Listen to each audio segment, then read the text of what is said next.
Hi guys, good evening. Gawa tayo ng bagoong or ginamos.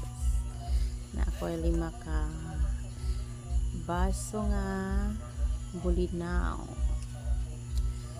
5:1 tayo guys. Lalagyan ko yan ng asin.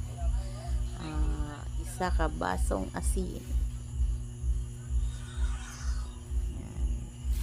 Nilagyan ko yan ng isang mix lang natin.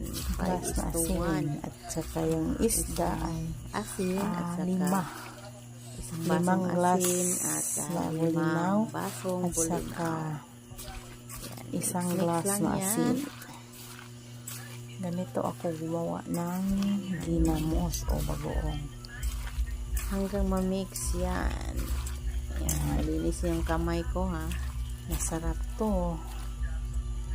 Yan, thanks for